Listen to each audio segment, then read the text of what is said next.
Mon nom est Max Reiner. J'ai la cinquantaine. J'étais un acteur de la vie politique et culturelle berlinoise jusqu'à ce que les nazis me considèrent avant tout comme juif.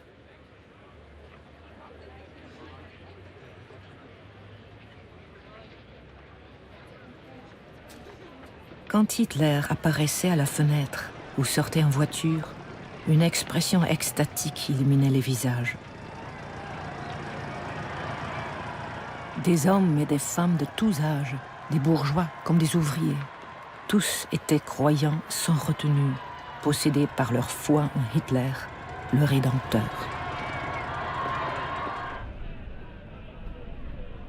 On se mit à entendre des expressions comme « Hitler est le vrai fils de Dieu, il nous est envoyé par Dieu », raconte la lycéenne Elisabeth Brach.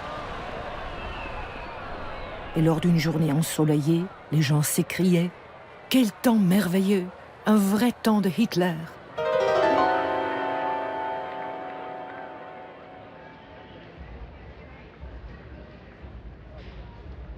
Je m'appelle Heinrich Krohmeier.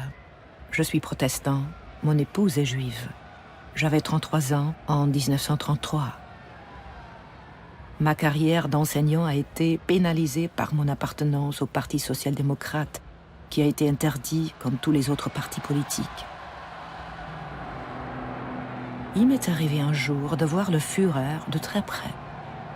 On ne percevait pas du tout cet air sévère qui le caractérisait sur les photos. Il avait presque un sourire embarrassé par l'ovation qu'on lui faisait. Lorsque Hitler apparaissait aux actualités et on ne pouvait pas aller au cinéma sans y avoir droit, je voyais toujours la même chose. Un petit joueur qui s'enivre des foules et de ses propres mots.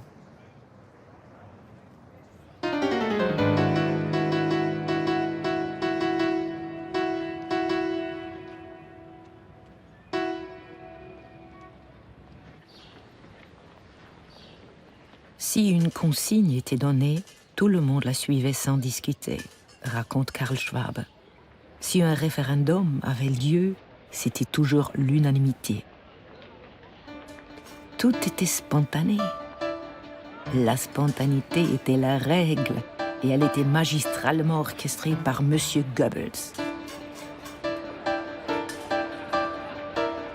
Un exemple. Notre fille de 6 ans revient de l'école. « Qu'avez-vous appris aujourd'hui ?»« Les applaudissements spontanés, répond-elle. Le secours d'hiver récoltait des dons qui n'étaient pas absolument volontaires, rapporte Hetty Schiller, qui enseignait la psychologie à l'université Humboldt. Chaque donateur obtenait un reçu qu'il devait accrocher à sa porte, ce qui était un moyen très efficace d'encourager la générosité.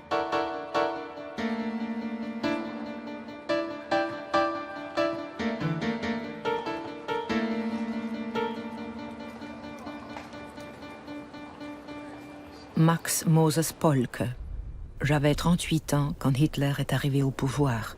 J'exerce la profession de notaire.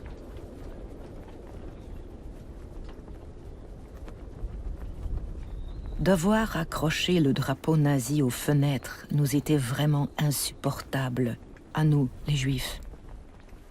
Mais si nous ne voulions pas courir le risque de passer pour des ennemis de la patrie, nous n'avions pas d'autre choix que de participer à cette mascarade collective.